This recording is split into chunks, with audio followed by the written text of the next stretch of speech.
Կարդում եմ քաղաքացիների մեկնաբանությունները, ովքեր արդեն օգտվել են առողջապահության ապահովագրությունից կամ իրենց ծանոթներն են օգտվել։ Արամ Սարգսյան, մեկը ես 10 օր չկա վիրահատվել եմ Աստղիկում ու անվճար։ Տաթուշիկ Սմբատյան, բարև ձեզ, շնորհակալ եմ, մայրս արդեն ապահովագրությունով վիրահատվել է ու մի դժգոհեք, գնացեք օրենքով կազմակերպեք։ Ռիտա Դավթյան, ասում է, որ օգտվել են իր ծանոթները, այո, որից մի քանիսը մեր հարևաններն են, Արագածոտնի մարզից ու շատ գոհ են։ Այսօր իմացա, որ իմ ընկերներից մեկի հորաքույրը եւս շուտով կատարակտի վիրահատությունը ամբողջությամբ անվճար պիտի գնա եւ իրականացնի, գրանցվել է, անցել է հետազոտությունները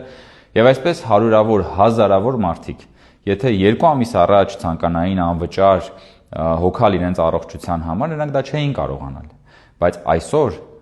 այս մարդիկ, իրական մարդիկ, իրենց իրական խնդիրները առողջության լուծում են իրական Հայաստանում եւ սա շատ կարեւոր ձեռքբերում է։ Կան հարցեր այս համակարգի հետ կապված, այո կան, բայց նաև կան լավ ու հաջողված պատմություններ։ Եթե ունեք այդպիսի պատմություններ, խնդրում եմ գրեք մեկնաբանություններում, կարող եք գրել նաև ձեր հարցերը, մենք դրանք կկարդանք եւ կզբաղվենք դրանց լուծմամբ։ Շնորհակալություն։